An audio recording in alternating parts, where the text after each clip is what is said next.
Oh, I'm so excited to have this opportunity to speak with Larisa Vivolo. Did I get your last name pronunciation proper? Yeah, everyone's everyone pronounces it differently. Vivolo, Vivolo. Vivolo, that's what it is. Sorry. Yeah. Larisa Vivolo. It's so nice to meet you, Larissa, and have this opportunity to speak with you.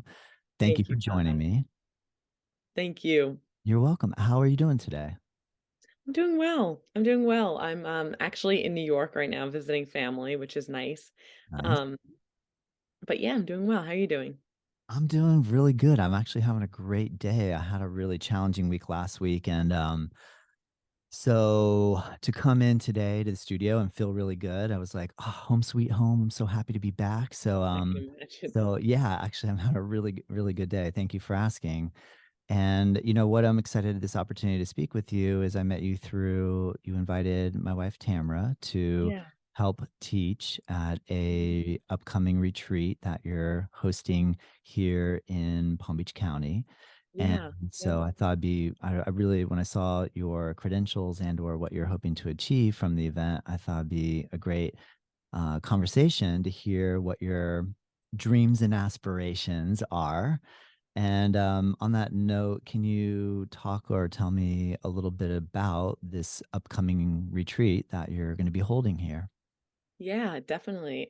So it's called The Shift. It's called the Shift Retreat, and it's an all-inclusive women's wellness retreat. So we're going to be staying at a really beautiful villa in West Palm Beach.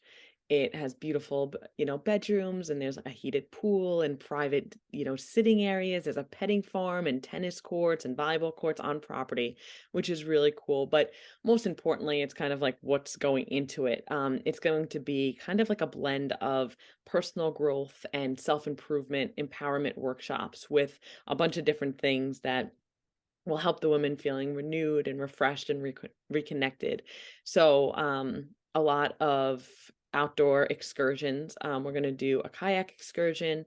An esthetician's going to come and do skincare and facials. We're going to do a lot of, yoga sessions, of course, with Tamara, and they're going to be focused on self-love and body acceptance and mindfulness. I'm going to host a lot of guided meditations as well every day. And then of course, the self, improvement and personal growth workshops, which I'm really excited about. Wonderful. Yeah. Have you done this before? I haven't. I've always wanted to do it. I've hosted and facilitated a bunch of groups, especially women's groups, but I've never actually hosted a retreat. So I'm really excited, that this is my first one and I'm putting so much, of course, my time and energy into it. Awesome. What are the dates? The dates are October 13th to October 16th. Nice.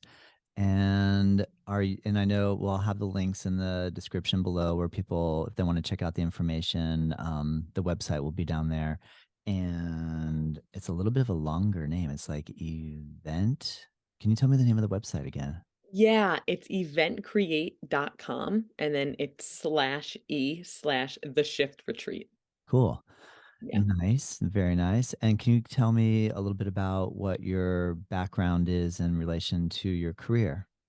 Yeah, definitely. So I actually have a background in nutrition and exercise science. I have a master's degree in both. And as I was getting, my education in nutrition and exercise science, I realized that mental health counseling was really what I wanted to do. So I went back and I got a master's degree in mental health counseling. So now I'm a licensed mental health counselor and I absolutely love it. I just feel like it's my calling in life, and so I love doing that. And I'm a psychedelic assisted therapist as well. So that's been really interesting to learn about and get certified in that. Very cool. Yeah. And I saw that you're a new mom as well. Yes, yeah, I just had my Congratulations. daughter. Thank you so much. I had my daughter 4 months ago. Her name's, Lucia, but we call her Lucy. Nice. Yeah, 4 months. So you're in the thick of it. Like, are you yeah. sleeping? Are You you know what? Thankfully, yes. She's such a good sleeper. Last night she slept 11 hours. So we're really lucky in terms of, how she's been sleeping. Yeah, that is amazing. Yeah. 11 hours. That's almost too long to where you're like, is she okay? I know. We're like, Yeah. "We miss her. Get up already." Yeah. I want to have some fun with you. Like, don't sleep so long. Exactly. We're Yeah. like, "Where's Lucy?" But you never wake a sleeping baby. I'm sure you've heard No. that. Yeah, of course. Yeah. In that way. Yeah. Yeah, Well, that's absolutely cool. not. That's amazing. So now are you a New York native or did you where did you grow up? Yeah, so I'm actually originally from Long Island, Belmore, New York, and my husband Vinny and I, we met in college, and he wanted to pursue golf. He wanted to be on the PGA Tour. So after college in 2014, we ended up moving down to Palm Beach Gardens. And the first time I got off the plane in and landed at PBI, I was like, I know this is where I want to live. Nice. So yeah, so we live here permanently. We did live in Bend, Oregon for a year and a half, which was fun, but now we're permanently in Florida and I love it. Very cool. Yeah. And are you working with clients individually? Like, do you have a private practice currently? Yeah, so I work out of a practice in Jupiter for right now. And I love that. I work, yeah, with couples, I work with individuals, I do some group work as well. Very Mhm. cool. Is how did you take training and or get certified in the psychedelic assisted therapy? Yeah, so I was introduced to just how the impact of psychedelics, specifically psilocybin, specifically on like trauma and addictions and depression, anxiety. And when I was introduced to it, I never even heard of it. So I, did my research and I was like, I don't know, something kind of just clicked and I became certified through the Integrative Psychiatry Institute, and it was an amazing experience. I learned a lot. I work right now actually with ketamine and individuals, but I really would love to. My next step is getting into psilocybin specifically because that's what resonates with me the most. Nice. Was that training while you were in Bend? No, actually, I when I came to Florida, probably 6 months when I after living in Florida, that's when began my certification.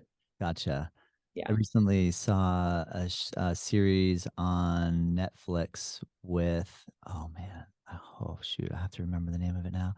Was Michael Pollan? Mike upon How to Change Your Mind? Yes. And Yeah. yes. Yep. And I found that was fascinating because there's like four parts and they just went Mhm. through different elements. And when I Mhm. saw the one where they were documenting how MDMA was used to help with PTSD in returning war veterans, it was really interesting. I highly recommend anyone listening to if you haven't seen it to check it out on Netflix. It's really quite fascinating. Have you checked that out? Have you seen that? I'm sure you're familiar with his. Yes, Yeah. I've seen it. It's amazing, and it's actually based on his book. I read the book before I had my own personal journey with psilocybin, and it just helped to kind of just like ease, of course, nerves and things like that. But it's a great Netflix series and Yeah. book as well. Very cool. Well, that's amazing.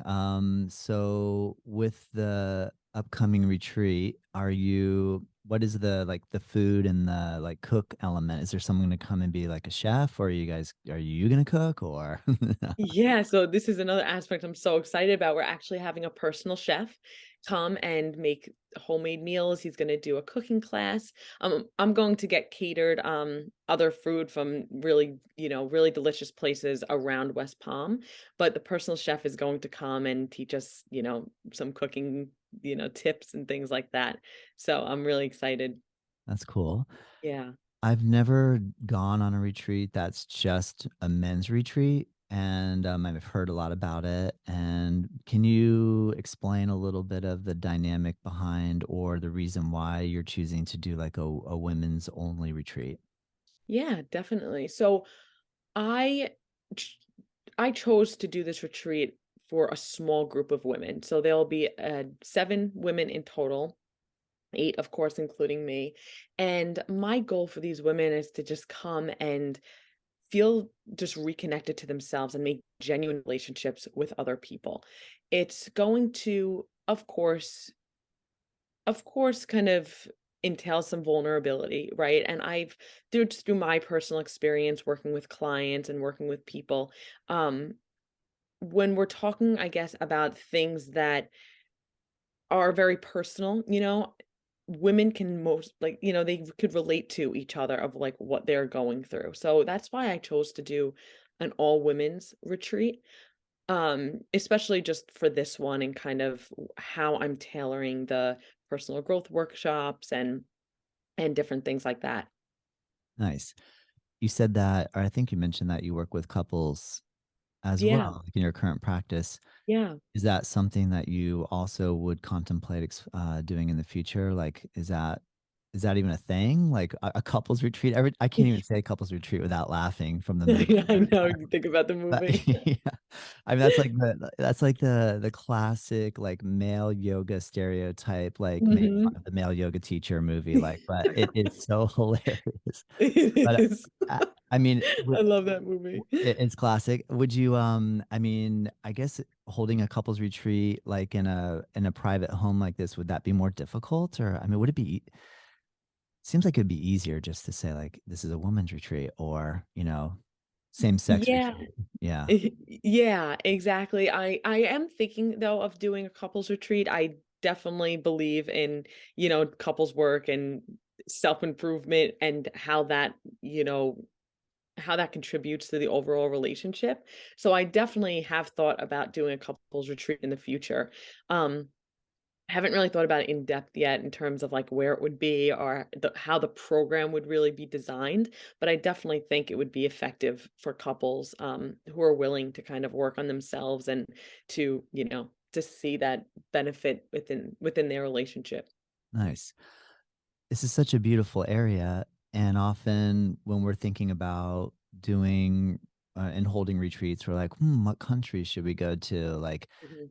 and more lately, I've been thinking, why would we travel somewhere else? Why not do it right here? Did you Yeah. have a similar sort of thought process in the creation of this? I actually did, yeah.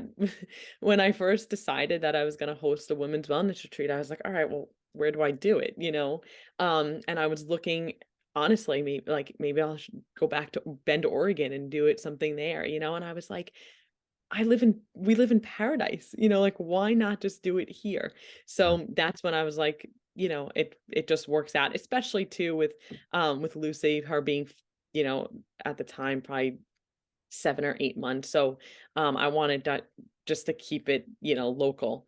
But of course, we live in paradise. Why travel anywhere? Yeah, good point. That's smart. Also thinking, yeah, with a baby, like traveling with a 7-month-old to Nepal might be Yeah, exactly. a little bit more work. Yeah. Well, that's cool. What is your personal experience with yoga? I love yoga. I absolutely love meditation as well. I found so many benefits. I think both of them parallel the idea of, kind of just going inside, right? And being mindful and being the observer of your thoughts and, being able to respond to what's kind of going on inside of our mind. So, yoga and meditation have really helped me specifically with my personal growth journey and being able to just regulate my emotions and choose how I respond to different events going on in my life. So I, wholeheartedly believe in the practice of it. Nice. You said your degree is in nutrition and exercise science. Did you, in terms of Yeah. exercise science, was there a certain modality and or like method that you were really attracted to when you were in school? I wouldn't say like a specific modality. I just truly believe in the benefits, of course, of of exercise. And I wanted to learn kind of the in-depth, I guess, mechanisms to physical activity and exercise, and that's why I decided to get a master's in exercise science, and I was thinking of creating a practice where I combined nutrition and exercise science together. But now with my mental health counseling degree, a lot of the times I do combine the importance of nutrition, of exercise and physical activity with kind of mental health as well. Nice. What are you seeing in the world of mental health in relation to our current environment?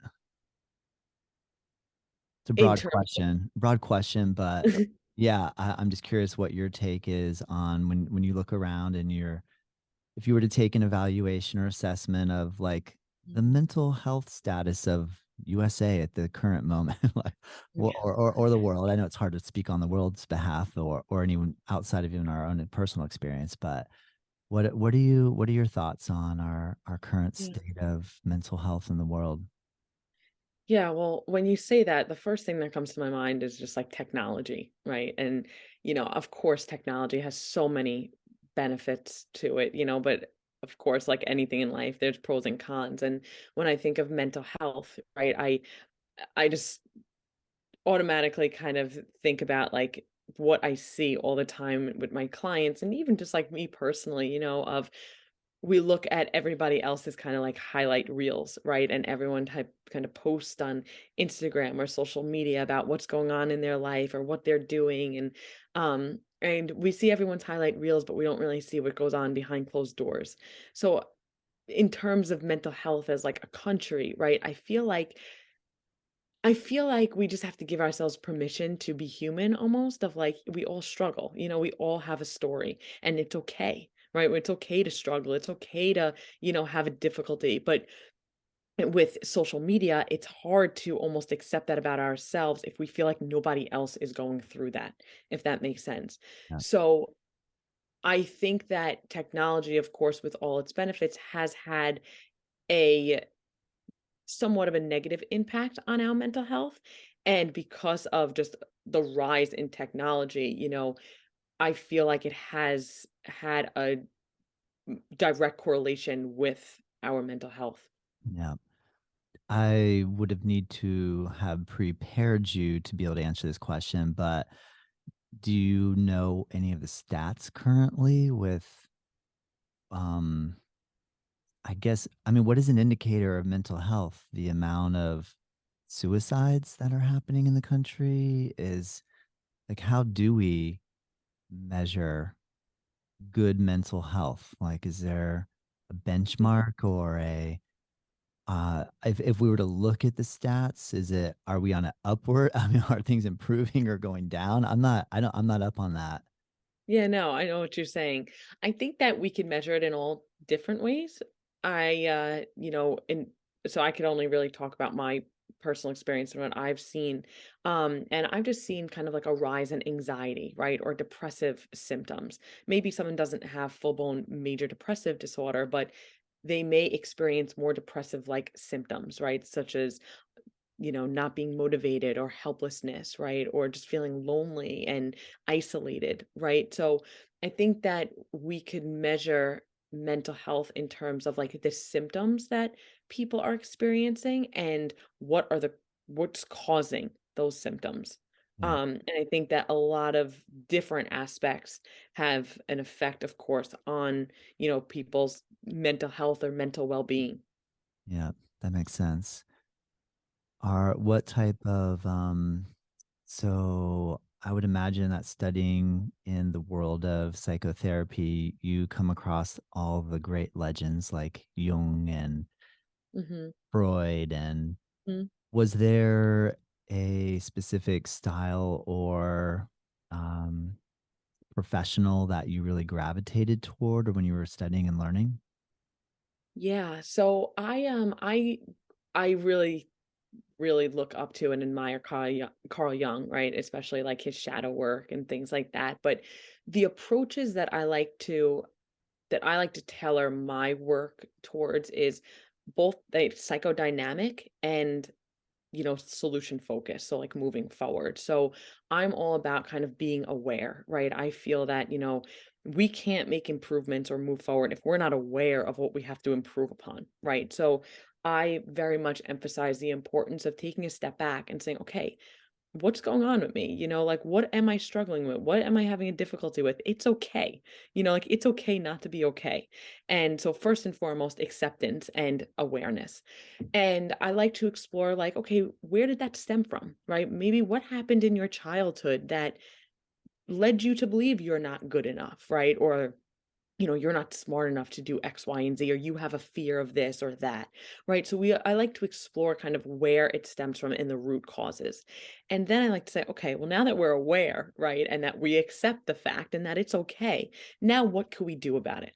And that's kind of how I like to work, with my clients and, of course, on myself, right? I am a very big believer in practicing what I preach. So all of this work, especially for the retreat too, the personal growth workshops, all come really from my own personal experience as well. Nice. Yeah. What were the two terms that you used? You said psychodynamic, Psychodynamic and solution focused. and the psychodynamic part is what you're speaking of in terms of becoming aware of trying to piece together why I'm feeling the way I'm feeling currently. Is that, can you Yeah, it explain includes psychodynamic kind of again? like an yeah, like an all-encompassing kind of understanding of where the root causes are, right? Like looking at your childhood and understanding, okay, maybe this is why I think this way, or this is why I have the belief that I have. So kind of, yeah, like delving into your past a little Got bit it. or your childhood. Got it. I mean, I know obviously any questions I ask you, you're practicing confidentiality and you're not maybe even using any specific situation that you've come across with other people. Mhm. But have you had a situation where somebody has blocked out things that have happened in their childhood? Yeah, definitely. I've seen that a lot with trauma, especially. Um, we all have aspects of trauma, right? And they could be referred to like big T or little t. Big T would be maybe physical abuse, sexual abuse. Little t would be just on a obviously less severe scale, right? Yeah. Um, but yeah, I've definitely seen where clients have repressed or suppressed, different things in their childhood as a form of protection, as a form of not remembering. So the way I handle that, right, is like, okay, well, we work with how you're feeling now, right? And we work with, okay, this is the belief, this is the fear that I'm dealing with. And we obviously know it has probably come from childhood, right? But what can we do? How can we move forward?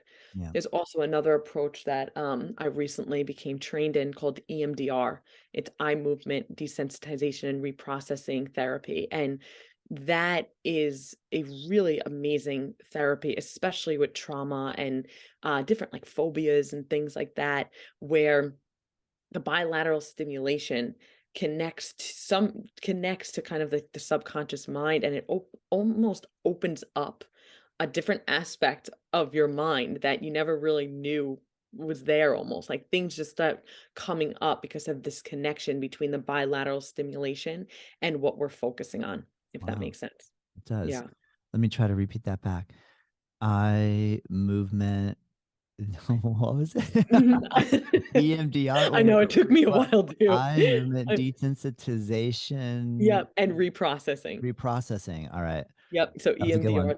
All right, therapy. EMDR. Yeah, So wait, so help me. Can you explain that a little bit more? Like you're saying, like yeah. something is being flashed right, left, and my eyes are going back, side, and that does something to like almost maybe like when you're watching a movie and they kind of like do this, like when they're um like if they're trying to demonstrate a shifting of your awareness from one scene to another, let there be like this like kind of rapid movement side to side. Well, is that what Y happens? y Yeah, yeah, kind of, it's so BLS is the bilateral stimulation, and it's k t for, like, rapid eye movement, right?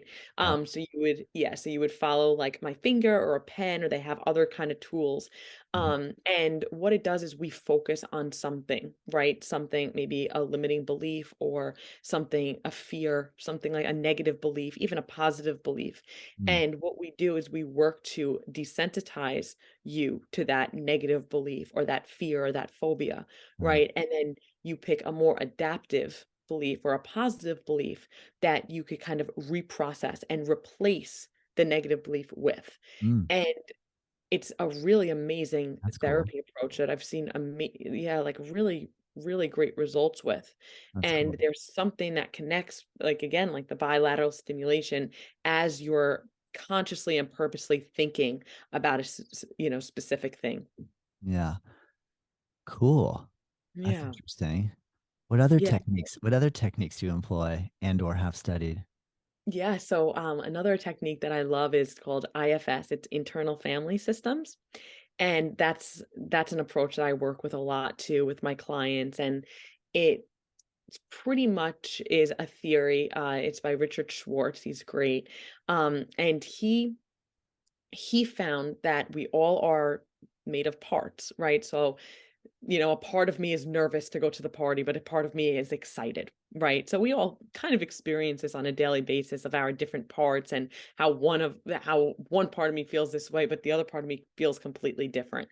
And what it pretty much says is this theory, we've had burdened parts, if that makes sense. So burdened parts are exiles, right? So I'll just give an example. So say we grow up in a household where, you know, we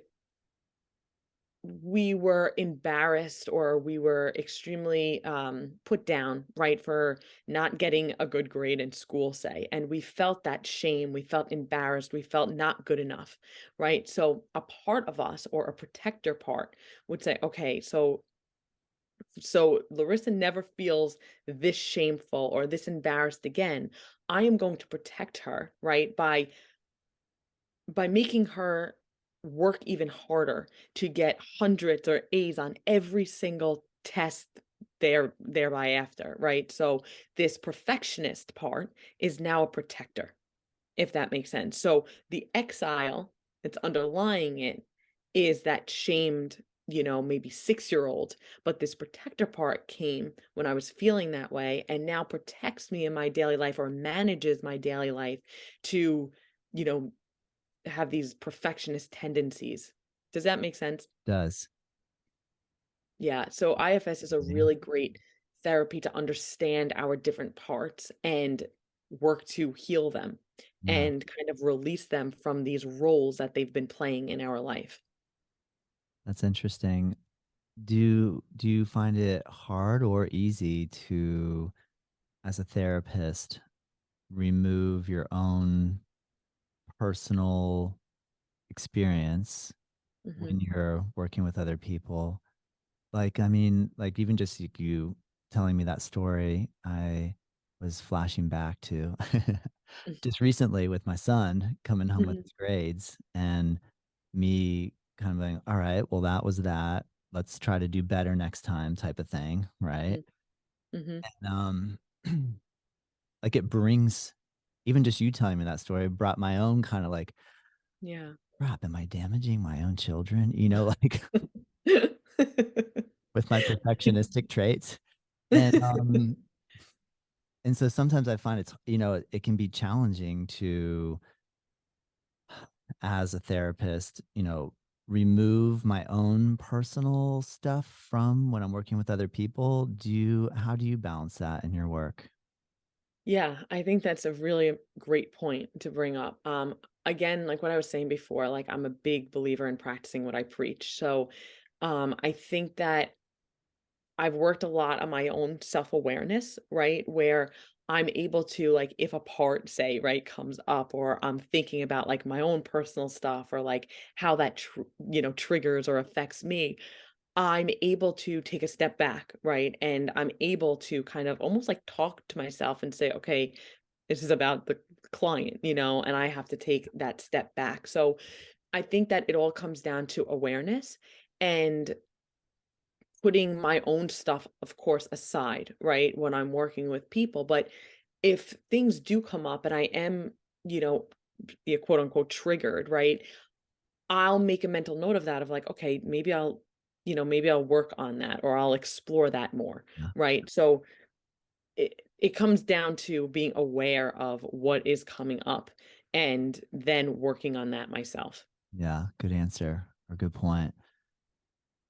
What is obviously they teach you that when you're becoming a therapist. Yeah, yeah. A popular topic in the yoga world currently is that as yoga teachers, we are needing to stay within our um, field of practice or our scope of practice. And if somebody comes to us and says, I'm really depressed, I'm thinking of doing something really horrible, that instead of us trying to take on the role of the psychotherapist, and that we could refer them to a professional. Totally. And that, sometimes I guess some of the criticism currently is that yoga teachers take on too many roles. Like, we're going to try to teach you how to eat, and we're going to try to teach you how to move, and then we're going to try to be your health counselor, and we're going to, and in actuality, that might be way outside of our scope of practice. Do you have situations where you have to refer out to other people, and or what type of advice could you give somebody who feels like maybe they are being pulled outside of their scope of practice, and how could they keep their professionalism? Yeah, definitely. I think that's a huge thing, especially in, just wanting to help people, and especially being like a yoga instructor or a therapist or any really kind of healthcare provider. Like, we want to help people, right? So it's hard to say, okay, you know, maybe I'm not the person, right, to do this. So, yes, I've definitely had instances where I'm just like, reminding myself, although I would love to be the one to help this person, maybe I'm not the right fit for them, right? And that's okay. And coming to accept that and be able to acknowledge that about like myself of like, okay, I'm not that person for this person. And that's when, I refer out. Nice. Yeah, that's a big one. That's cool. Have you ever had a situation in a group setting where it's gotten out of control? In terms of like not being able to. Like, I'm just gonna just randomly pick some scenario. Like, say there's a group of people you're holding space for, and a big argument comes up between two of the participants, like major clashing going on. Mhm. Um, I know everything is so like dependent on the exact situation in the moment, and just breathing and just like getting people to like calm down and relax. But have you ever had any like really heavy situations, or situations where you thought, how am I going to get out of this? But you've been able to like, smooth it out. Yeah, I mean, I definitely think that first and foremost, it's about like being able to regulate my own emotions in that instance, right? And being able Yeah. to be like, okay, like what do I do? But yeah, just giving being able to calm the situation right down and just like deregulating the entire kind of what's going on. But then I think it's really important for, if especially in a group setting like this, right, to be able to express how they're feeling and working on listening to somebody else, right? So once the air is clear, I guess, right, and like they're calm and I like to be able to like reflect on what happened and being like, okay, well, let's listen to this person's perspective and then they'll listen to your perspective. And I think that's what's most important is realizing that like we all have different perspectives and filters in the way we see things. And a huge part of self-improvement and improvement you know in general is being able to listen to someone else's perspective and being okay with their perspective being different than yours. So, in terms of what you're saying with a group, and if it kind of gets out of hand, right? Of course, you know, getting it to be okay and leveled out, but then almost using it as an opportunity to to work on to work on themselves. Yeah.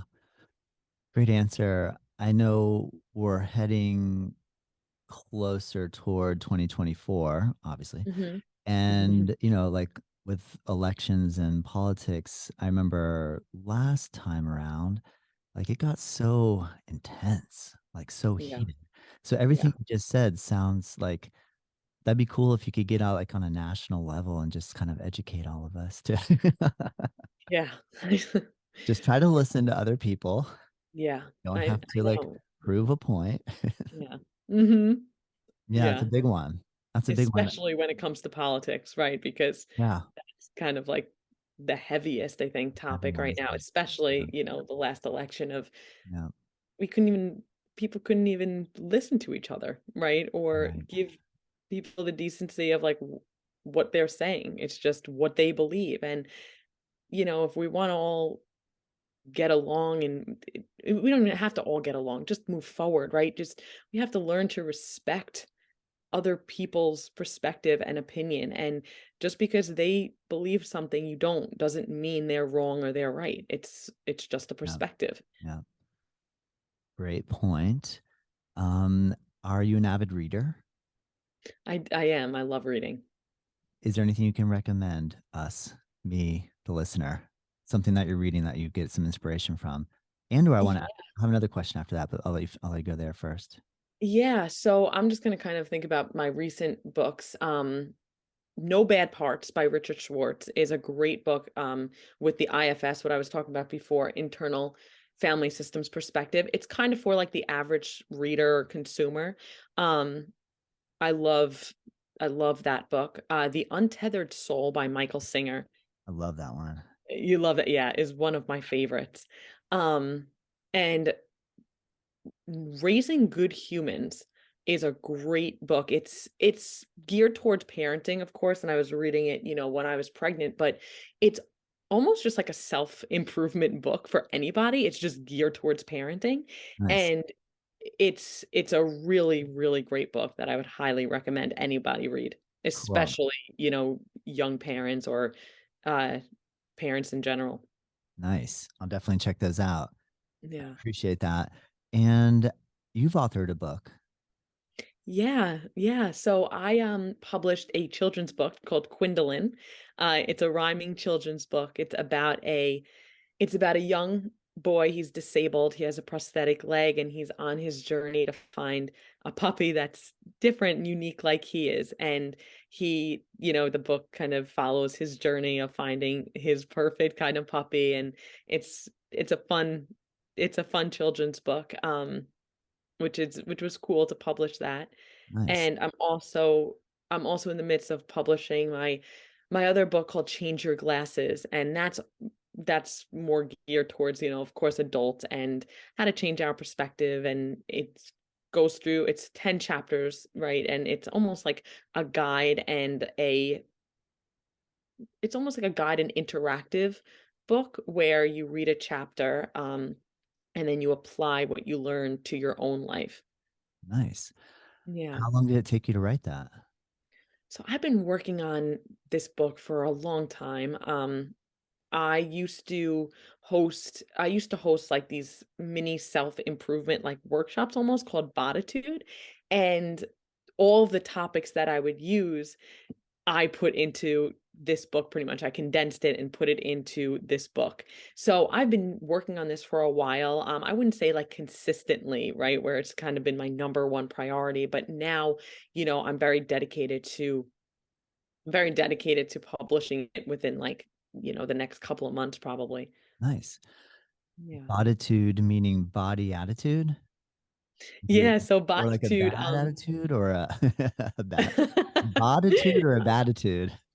Boditude, so All right. Boditude, and, that in my head originally means gratitude for your body, Nice. and the slogan for my whole program, Boditude, was gratitude for your body, your life, and everything in between. So the whole focus on my program, Boditude, was gratitude and Nice. looking at your life with a thankful kind of lens. You made mention of doing a child's book about someone with a prosthetic leg and seeking a pet that has a similar or uniqueness about them. And then you Yes. mentioned positive attitude toward body. Is that a theme that you keep bumping up against about our lack of appreciation for our bodies? Is that something that's like a real prevalent theme when you're working counseling with folks? Yeah, I find that, a lot of the times we look at what we don't like about ourselves, especially females, but of course men too. We focus on what we don't like, right? The negative aspects. And I think it's just so important to look at our bodies and everything that our bodies does do for us on a daily basis, and look at it more with a grateful eye rather than a lack. Yeah. That's a huge one, isn't it? Yeah. Yeah. I can remember as a kid, I won't go into the details, but just having one specific thing that I just obsessed about, that I Mhm, was so embarrassed about. mhm. And now I'm like, why did I can't even really figure out why that was such a big deal. You know what I mean? But Mhm. amazing. I'm sure there's a reason, and I'm not asking you to help me to discover that right now, but it just amazes me that something that was so silly and not even like worth my attention or anyone else's attention. Wasn't on anyone else's radar, but that I just had such a negative feeling about that. Like it's amazing how powerful that is. It really is, and, it's funny because we're our own worst critics, right? A lot of the times, like, something that we're so critical about or focus so much on, nobody even realizes or notices it, right? So, I just think body acceptance and, of course, always room for improvement, there's always room to, like, better ourselves, especially our bodies, but first is like, let's be thankful we even have a body, right? Let's be thankful we even have what we do have and appreciate that and then work on the things that you want to improve upon. Yeah, So yeah, so to answer your question, yeah, it's definitely been a theme throughout my career and through my work. yeah, yeah. What else are you seeing as big issues these days? You mentioned, like, say, body self-acceptance, the rise of social media and the decline of our Mhm. self-worth. What are other big ones that you're seeing consistently pop up? I find that a lot of people, two are just popping up into my mind, like the imposter syndrome, which is just like feeling incapable, right? Of like maybe in work, right? I'm just not as good as other people, or I can't do what she or he does, and just not feeling good enough. So I find that is is very prevalent in the work that I do, and coming to realize that, like, at the end of the day, we're all human, right? Like, we're all prone to mistakes, and we all have something. We all have a story. We all have a struggle. So you feeling incapable, right, is kind of just limiting yourself because you're up against just another human being, just like you, right? And we could all improve upon something. But I do want to say that the stigma towards mental health, I think, has really improved. Just even the younger generation too. It's just such a more accepted thing to, have mental health issues or to be going through a difficulty and to go get help, right? I find that a lot of people are much more willing to say, yeah, I go to therapy, right? Or even like proud of it. And, years ago, that wasn't even the case. Like, if you go to therapy, like, you don't want to, nobody talked about it, right? Yep. Yeah. Yeah, you gotta hide that. Yeah, exactly. So I think that's a really, positive thing that I'm so happy about. What is your take and or feelings on, obviously, as a psychotherapist and not a psychiatrist, you aren't able to prescribe medicine. And Mhm. so then I'm guessing there's situations maybe in that whole element of referring out. Are there situations where it becomes very clear to you that a little bit of help from the psychiatry side, where maybe if, say, there's like bipolar or something that could be regulated with some medicine, are you Totally. really open to that? Are you more not wanting people to do that? What is your whole feeling on that? I'm totally open to that. I think that medication is an amazing thing that when someone really needs it, like, it's there, right? And Yeah. I think, like everything else in life, there has to be a balance, right? So, do I believe in, okay, first trying a holistic way of like, okay, what can I do to, you know, to make myself feel a little bit better? But in terms of like what you're saying, yeah, like bipolar or schizophrenia or, uh, that requires medication, and that's okay. And I always like to say too, it's like, if we're diagnosed with diabetes, for instance, we take medication to help with our diabetes. It's the same thing, right? We're just dealing with mental health symptoms. Yep. Nice. Yeah, I agree. Yeah. So Yeah. yeah, I totally agree with medication, but again, like balance, like that to me, it's like the first resort, right? Depending, of course, on your situation, and it's all individualized, but the first, resort is okay, maybe what can I do, right? Like, how can I change my lifestyle around a little bit? Am I exercising? Maybe I should start taking a walk, right? Or, so things like that. Uh, I would recommend starting first, but medication is an amazing option. And that's what I found really interesting about Michael Pollan's special on Netflix when he was chronicling the gentleman that really kind of pushed the MDMA research possibility. I thought that was Mhm. interesting that like that there's so much potential with that side of it that Yeah. hopefully that will be made more acceptable if it's done in a clinical and professional fashion. So I really Yeah. I hope that that also works out. Me too. Me Yeah. too. I think that psychedelic work is so incredible, and it's so amazing that we've gotten this far too with psychedelics, that I'm so excited to see where it's going, where it's gonna be maybe in like the next 5, 10 years. And I'm so thankful that I'm part of that, of that wave, because I truly believe in the healing effects of psychedelic medicine. That's really cool, Larissa. After I watched that special, I thought, that's it. I'm going back to school. I want to become a psychotherapist. I was like, I don't blame you. you got me. It was a really cool special. Yeah. So well, I appreciate all that.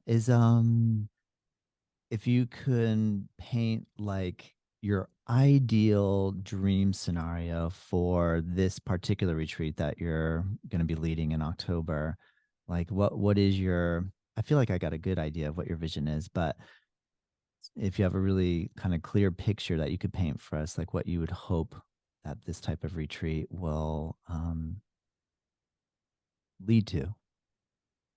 Yeah, so okay, so my ultimate goal, right, is for women just to come and have the willingness. I want people just to come and be open, right, to working on themselves and allowing themselves to relax and to take in kind of like the empowerment workshops that we're going to be doing, but also, making genuine connections there as well. I'm a huge believer in kindness um and just kind of making everybody feel comfortable and like they belong. And that's going to be the foundation of this retreat. So my ultimate vision is for these 7 women to come in with an open mind, right? And whatever stage of life or whatever's going on in their mind, to know that it's okay, right? That what they're going through, and that they'll be accepted and included at this retreat. And I hope that they leave feeling that way, feeling renewed and refreshed and, less stressed, and just with a newfound awareness of what may have been holding them back in terms of their fears, limiting beliefs, the narratives that they're creating in their mind, and a a clearer direction of where they want to go. So I want them to leave the retreat feeling like they know how to move forward in their life, and that's my goal Nice. for the retreat. Yeah. That's awesome. Well, Yeah.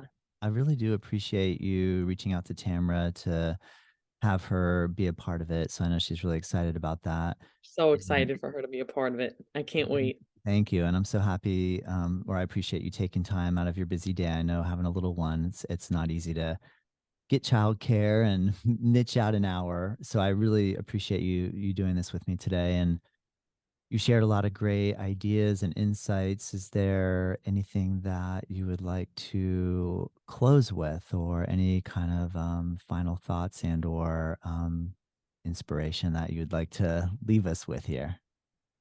Um, some I just what's coming up in my head is that it's okay not to be okay, right? We're all in it together. We're all human beings, and what matters most is kind of like how we respond to that, and what we choose to do, right? Because at the end of the day, we all have a choice. So that's just what popped up in my mind when you said that. But Well I done. yeah. I know it's not easy to be sprung. All right, now give us your final synopsis on life, Yeah. universe, and everything. And Yeah. two or less sentences. No. Well, that was great, Larissa. I really appreciate it. So, Thank you so much, Todd. I appreciate it too. thank you, and I will be in touch, and I look forward to future conversations. Yeah, me too. Thank you. Thank you.